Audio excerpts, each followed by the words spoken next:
You ever have that one person, maybe a friend, maybe even a family member who claps when you win, but if you look closely, they're not really clapping for you. They're clapping because it looks good. Or worse, they're clapping with one hand and stabbing you in the back with the other. Let's talk about the uncomfortable truth. Not everyone cheering for you is on your side. Sometimes the loudest supporters are the quietest saboteurs. Now, this isn't about paranoia. It's about emotional awareness, discernment, and protecting your peace. Because if you don't learn how to recognize hidden envy, performative support, or masked resentment, you'll keep pouring your light into people who are secretly hoping you burn out. Here are 9 powerful signs that someone acts like they support you, but they secretly don't. Number 1, they downplay your wins. You finally do the thing.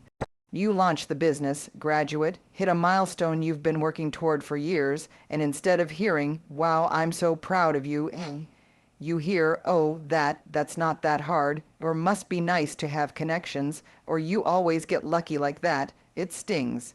Not because you need applause, but because you hoped they'd be happy for you. See, when people can't clap for your growth, they'll try to shrink your moment. They'll say you got lucky, or that it's not that big of a deal. They may even act bored or change the subject. Why? Because your success triggers something unresolved in them. Your light exposes where they're still dim. Your discipline reminds them of what they've avoided. But here's the truth.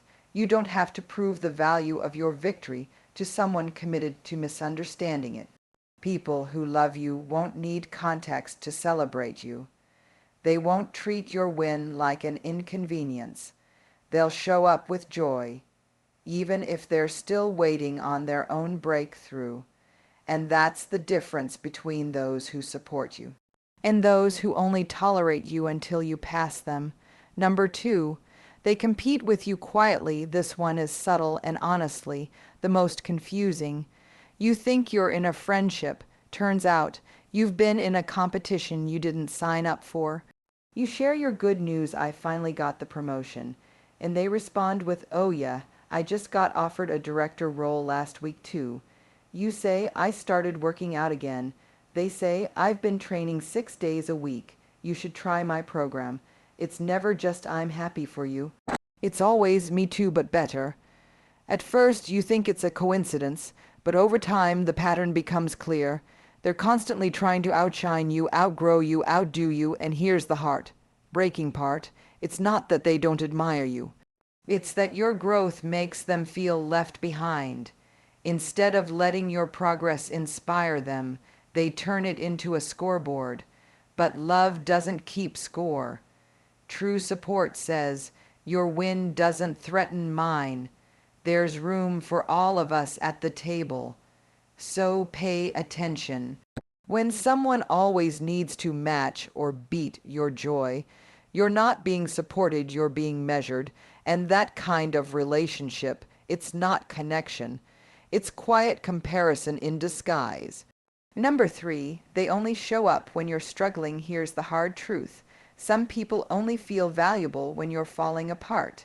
They come running when you're broken, confused, or lost. They hold your hand in your lowest moments, and for a while it feels like love. But the second you start healing, growing, rising, they pull away. They don't celebrate your clarity. They don't support your comeback. They vanish when you no longer need saving. Why? Because your struggle gave them a role. Your pain gave them power. Your chaos made them feel needed. So when you step into your strength, they don't know who they are anymore. Let me be clear. People who only show up for your pain but disappear in your progress aren't support systems. They're comfort zones. They liked you better when you doubted yourself because your uncertainty kept them secure. But healing isn't meant to be a group performance. And not everyone is meant to follow you into your next chapter, especially those who only loved you when you were easy to fix. The friends who deserve to stay, they're the ones who say, "I'm proud of how far you've come, not just how much you've endured." Number 4, They sabotage you with advice. This is where it gets sneaky because it sounds like love, but it feels like fear. You share a dream, a goal, a plan, and instead of support, you get a warning. Are you sure that's realistic? I just don't want to see you get hurt. Most people fail at stuff like that. Maybe wait until things are more stable. And at first, it seems like concern, but after a while, it starts to wear on you. You begin second, guessing yourself, shrinking your goals, dulling your ambition, all in the name of being reasonable. But here's the thing, not all advice is love, and not all concern is care. Sometimes people project their fears onto you because they were too afraid to try. Sometimes they wrap sabotage in soft words so they don't have to face how uncomfortable your courage makes them feel. And yes, real friends can challenge you, but when it's real love, their advice sounds like, "How can I support you in this? What do you need to feel confident?" Let's map out the risks together, because true support doesn't shrink your vision. It stands beside it even when it doesn't fully understand it. So the next time someone gives you advice that makes your soul feel smaller, ask yourself, is this love guiding me or fear disguised as wisdom? Number 5, they're absent in public support. You know the type. They're warm in private, texting you, checking in, saying things like, "I'm so proud of you. I always knew you'd make it. You inspire me." But then you post your work, your art, your business, your truth, and they're silent. No like, no comment, no share, no acknowledgement, and yet you watch them actively cheer for celebrities, influencers, and people they barely know. It hurts, not because you need validation, but because you notice the inconsistency, because you wonder, why are you proud of me behind closed doors, but too quiet to show it where it counts? Here's the hard truth. Private praise and public silence is not support. Sometimes people like you more when you're invisible. They're comfortable encouraging you as long as your growth stays quiet behind the curtain, never center stage. But love that hides isn't love. Support that won't stand with you loudly is still rooted in shame or envy. The people who are really for you, they'll repost, they'll tag, they'll comment with joy, not because they have to, but because they want to see you win out loud. So stop excusing the silence of people who claim to love you. Because if your voice makes them uncomfortable in public, it was never real support in private. Number 6, they mock or tease your dreams. You tell them something sacred, something you've been holding in your heart, maybe for years. I'm finally writing that book.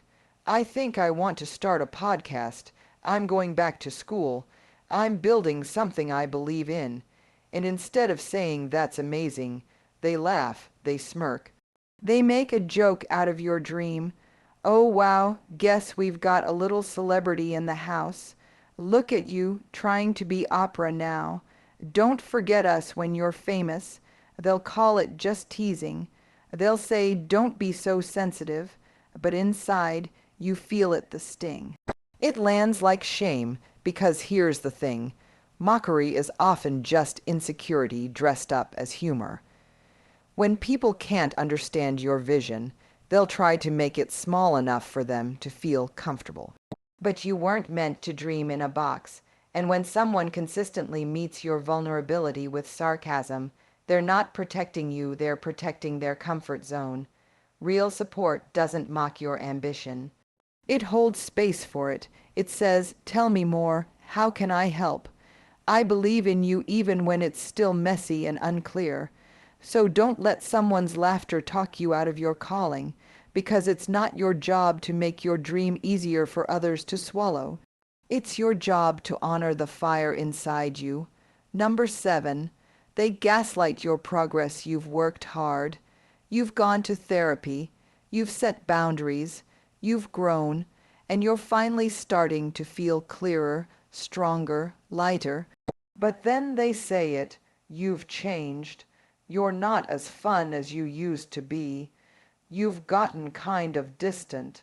You think you're better than us now. And here's the kicker, they don't say it with curiosity. They say it with judgment. They make you question if your healing is a betrayal. They act like your evolution is a personal attack on them.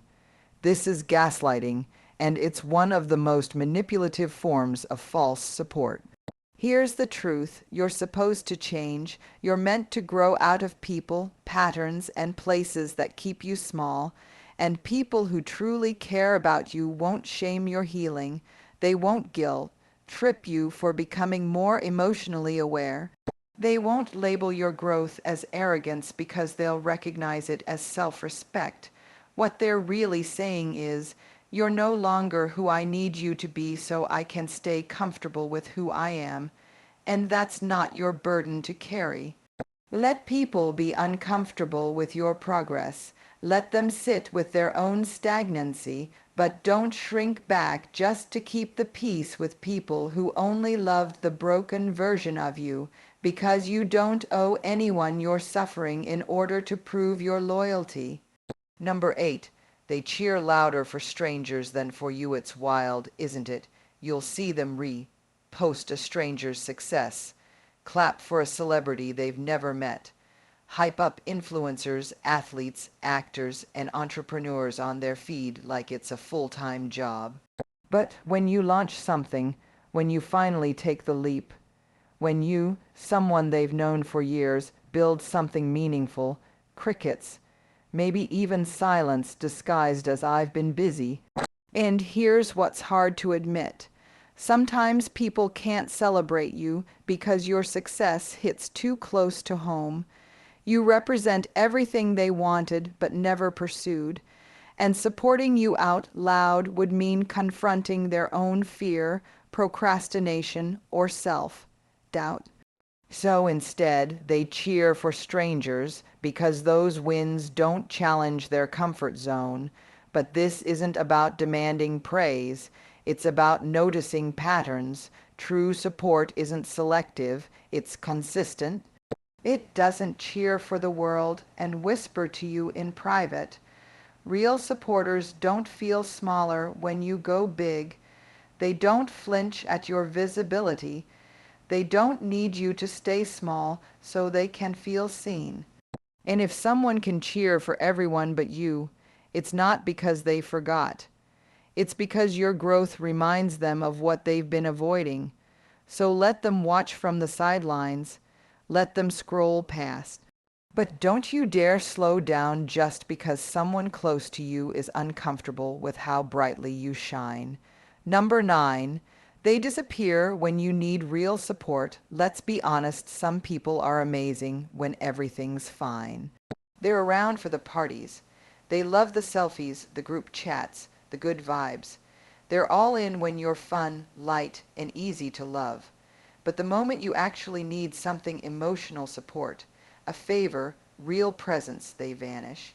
You reach out with a heavy heart. No response. You ask for help during a crisis. They're suddenly busy.